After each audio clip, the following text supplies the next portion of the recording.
Praise the Lord. Hallelujah. Zion சிலுவை தியானத்திற்கு அன்போடு கூட இயேசு கிறிஸ்துவின் நாமத்தில் உங்களை வரவேற்கிறேன். இன்று தினத்திலும் சிலுவையின் பாதையில் சிந்தனை துளி 39 திரைச்சீலை குறித்து நாம் தியானிக்கப் போகிறோம். ஆண்டவராய் கிறிஸ்துவானவர் தம் ஜீவனை கொடுத்த பொழுது அங்கே அநேக காரியங்கள் நடந்தது. நிலநடுக்கம் ஒன்று ஏற்பட்டது. அங்கே தேவாலயத்திலும் ஒரு காட்சியை நாம் காண்கிறோம். வேதத்தில் சொல்லப்பட்டபடி அங்கே தொங்கிக் கொண்டிருந்தான திரைச்சீலை மேலிருந்து கீழாக இரண்டாக கிழிக்கப்பட்டது என்று வேதவசனம் சொல்லுகிறது. ஆம், திரைச்சீலை கிழிக்கப்பட்டதினால் நாமும் தேவனுக்குள்ளாய் தேவனுடைய சமூகத்தில் பிரவேசிக்க முடியும். ஒருவன் என் பின்னே வர விரும்பினால் அவன் தன்னைத்தானே வெறுத்து தன் சிலுவையை அனுதினம் எடுத்துக்கொண்டு என்னை பின்பற்ற கடவன் என்று சொன்னவர் நமக்கு முன்னாலே போயிருக்கிறவர். ஆம், அவரே நமக்கு முன்பதாக அவர் திரைச்சீலை மேலிருந்து கீழ் வரைக்கும் இரண்டாக கிழிக்கப்பட்டதினால் பூமி அதிர்ந்து கன்மலைகளும் பிளந்து அந்த காரியத்தினால் இதோ மகா பரிசுத்த ஸ்தலத்தை நாமும் அவரோடு கூட சென்று அடைய முடியும். அவர் பின்னாலே வர சொல்லியிருக்கிறார், அவர் பின்தொடர சொல்லியிருக்கிறார். ஆம், அவர் தாமே மகா சத்தமாய் கூப்பிட்டு ஆவி விட்ட பொழுது திரைச்சீலை மேலிருந்து கீழாக தேவாலயத்திலே இரண்டாக கிழிந்தது. மகா பரிசுத்த ஸ்தலம் தெரிந்தது. ஆண்டவரோடு நாமும் அதற்குள்ளாய் பிரவேசிக்க முடியும். அவர் நமக்கு முன்பதாக பிரவேசித்திருக்கிறார். ஆம், ஆண்டவராகிய தேவன் ஒரு ஆசரிப்பு உருவாக்க சொன்ன பொழுது மோசேயிடம் இளநூலாலும் இரத்தாம்பர நூலாலும் சிவப்பு நூலாலும் தெரிந்த மெல்லிய பஞ்சு நூலுமான ஒரு திரைச்சீலை உண்டு கொண்டுவாயாக கொக்கிகளின் கீழே அந்த திரைச்சீலைக்கு தொங்கவிட்டு சாட்சி பற்றி அங்கே திரைக்குள்ளாக வைக்க கடவன்.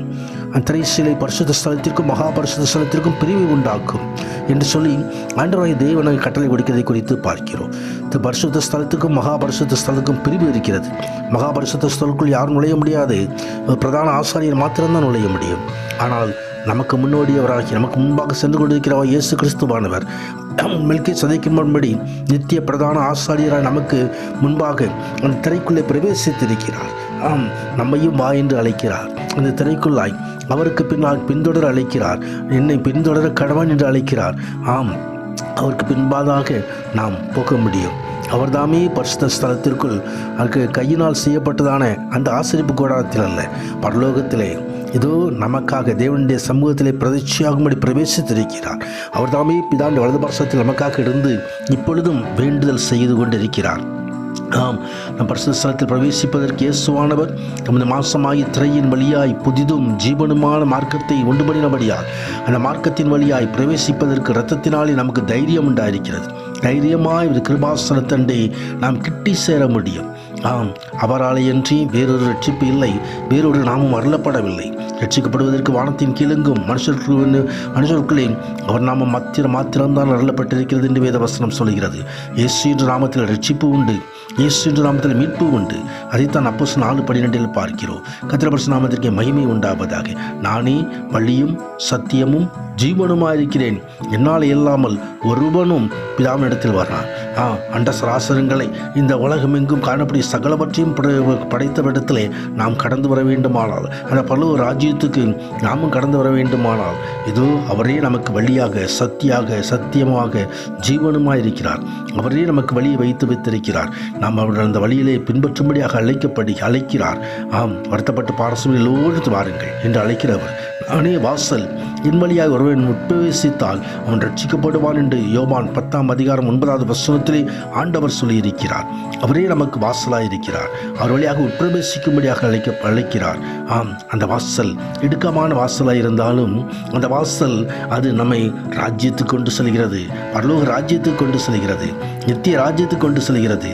எனவே நாம் இரக்கத்தை பெறவும் ஏற்ற சமயத்திலே சகாயம் செய்யும் கிருபையை அடையவும் தைரியமாய் கிருபாசனத்தண்டிலே சேரக்கடவும் என்று எபிரேயருக்கு எழுதப்பட்ட நிருபத்தில் 4:16 எழுதப்பட்டிருக்கிறது. ஆம், நமக்கு முன்பாக வைக்கப்பட்ட நம்பிக்கை பெற்றுக்கொள்ளும்படி அடைக்கலமாய் ஓடி வந்து நமக்கு 2 மாறாத விசேஷங்கள் அடைந்த ஆறுதல் உண்டாகும்படி உயிரையால் தேவன் அப்படியே செய்தார் என்று சொல்லி நமக்காக திரைச்சலை கிழிக்கப்பட்டு இதோ மகா பரிசுத்த ஸ்தலம் நமக்காக திறக்கப்பட்டது, நாம் சென்று அடையும்படி. அந்த நம்பிக்கை நமக்கு நிலையும் உறுதியும் திரைக்குள்ளாக போகிறதுமான ஆத்தும நங்கூரமாயிருக்கிறது. ஆம், நமது ஆத்தும ஆதாயமாக்கப்படும்படி ஆத்துமனேசர் நமக்காக திரைக்குள்ளாக பிரவேசித்திருக்கிறார். அவருக்கு பின்பதாக நாமும் சென்றடையும்படி இது இரண்டாம் தரம் பாவமில்லாமல் தரிசனமாக போகும்படியாக அவர் நம் பாவங்களை எல்லாம் சுமந்து சிலுவையிலே ஒப்புக் கொடுத்தவர் மீண்டுமாய் வரப்போகிறார். நம்மையும் அழைத்து செல்ல போகிறார். வாருங்கள், பிதாவுடைய ராஜ்யத்துக்கு வாருங்கள் என்று அழைக்கிறார்.